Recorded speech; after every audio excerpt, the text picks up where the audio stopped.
So now that we had the port lights and hatches all rebuilt and the boat was leak free, we moved our efforts to the inside of the boat while the weather was really nasty outside. And the next big task was to inspect both of our water tanks. So, long story short, we've got two tanks, this one and one up there. And we recently figured out we've only been using the one up there. So this tank has had water sitting in it for like a year and a half, maybe more. And this is my first time opening it up, and you can tell it is so nasty. So get to clean that out. So the first task was to get that nasty water out. So I used a bilge pump and a 5-gallon bucket and got all that out. I'm back with the plumbing update. So I went in there to scrub the tank with some soap and water, and I discovered I think the tank is like compromised.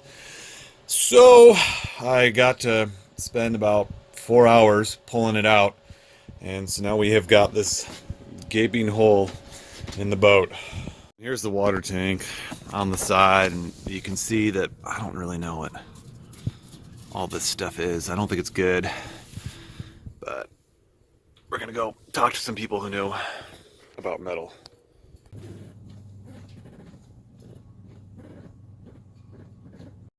I didn't have a car at all in the winter, so I just hoofed it, which wasn't really a big deal.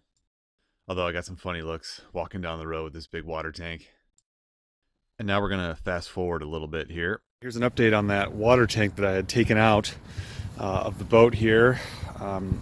So what happened was the bottom was really corroded. So what we did was the tank used to go down to about there. Chopped all that off and welded on a new plate. A kid from school did that, did an awesome job. We lose about 3 gallons of water like that, but that's okay. You know, that's definitely okay. And now what I'm doing is I'm prepping the surface for a Rhino liner just to ensure that there are no leaks or anything, just to keep this water tank going for another, 5 or 6 years. Final leg of this water tank project.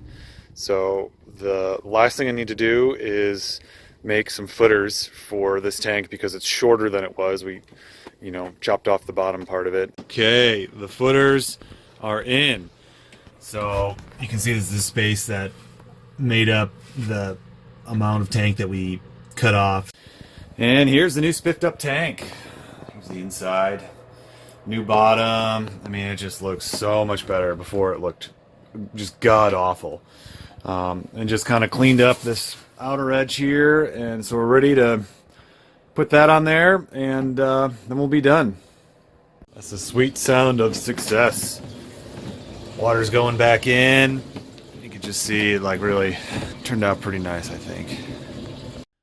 So with the main tank done, I moved my effort to the front tank. So in addition to cleaning and inspecting the tank, we wanted to install a water gauge because we never really knew how much water we had in the front tank. It was a real pain to pull off all the mattress and all those boards. So here I am installing a sender unit that will send the water level to a gauge. All right, I've got a plumbing update. I've been working on this front tank here and cleaned it out and everything.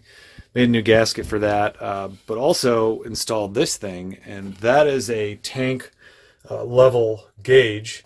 And what it does is it measures how much liquid is in the tank, and it sends it over to a little gauge here. And if we want to turn it on, just goes like that. So lights up so you know it's in use, and then we can turn it off when we don't need it. It feels good to have that in, and it's really important to know how much water you have aboard, especially if you're going to be cruising. Here's a look at the wiring. You can see this is all new. Came together really nicely. Just keeps it nice and organized, and that's the back side. So that's it. And just like that, we are done with the water tanks. We are ready to go cruising next summer. Thanks for watching. Join us next time as we cover some other boat projects, and we'll give you an idea of what living on the boat in the Pacific Northwest through winter is like. So thanks again for watching, and we'll see you next time. Cheers.